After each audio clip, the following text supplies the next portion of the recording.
5 August বিকেলবেলা আওয়ামী লীগ সরকার পতনের পর হাজার হাজার বিক্ষুব্ধ জনতা চট্টগ্রাম নগরীর বিভিন্ন থানায় হামলা চালায়। আত্মরক্ষার্থে পুলিশ সদস্যরা থানা ছেড়ে পালিয়ে যান। এই সময় থানায় দুর্বৃত্তরা ভাঙচুর ও অগ্নিসংযোগ করে অস্ত্র এবং মালামাল লুট করে নিয়ে যায়। নগরের কোতোয়ালি থানার ভেতরে আগুনে পুড়িয়ে ফেলা হয়েছে পিকআপ, কার, মাইক্রোবাস এবং মোটরসাইকেল সহ অগণিত যানবাহন। পুড়িয়ে ফেলা হয়েছে থানা ভবনগুলোর প্রতিটি কক্ষ। ডবলমুরিং থানার চিত্র একই। এছাড়াও পাহাড়তলী, ইপিজেড, পতেঙ্গা, সদরঘাট, আকবর্ষা ও হালিশহর থানায় অগ্নিসংযোগ, ভাঙচুর এবং অস্ত্র লুট করে পালিয়ে যায় দুর্বৃত্তরা। এদিকে নগরের বিভিন্ন থানা থেকে প্রায় 500 অস্ত্র ও 12,000-এর বেশি গুলি লুট হয়েছে বলে প্রাথমিকভাবে ধারণা করছে পুলিশ। লুট হওয়া অস্ত্রের মধ্যে রয়েছে শটগান, পিস্তল ও রাইফেল। লুট হওয়া এসব অস্ত্রের মধ্যে বেশ কিছু উদ্ধার করেছে র্যাব।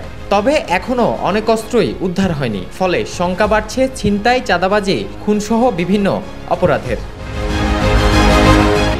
অবৈধ সব অস্ত্র উদ্ধারে যৌথ অভিযান চালানো হবে বলে জানিয়েছে স্বরাষ্ট্র মন্ত্রণালয়। 4 সেপ্টেম্বর পর্যন্ত সময়সীমা বেঁধে দেওয়া হয়েছিল অবৈধ অস্ত্র জমা দেওয়ার জন্য।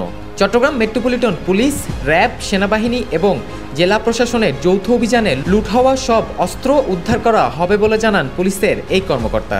বাংলাদেশ সরকারের স্বরাষ্ট্র মন্ত্রণালয়ের সিদ্ধান্ত অনুযায়ী পুলিশের হারিয়ে যাওয়া অস্ত্র এবং যে সমস্ত অস্ত্র অবৈধ সে সমস্ত অস্ত্র উদ্ধারে আগামীকাল থেকে বাংলাদেশে যৌথ অভিযান শুরু হচ্ছে। তারই অংশ হিসেবে আমাদের সিএমপিতেও এই যৌথ বাহিনীর অভিযান শুরু হবে। এই যৌথ বাহিনীতে থাকছে সশস্ত্র বাহিনীর এবং বাংলাদেশ পুলিশ, বিজিবি, র্যাব সহ জেলা প্রশাসন থাকছে এই যৌথ অভিযানে।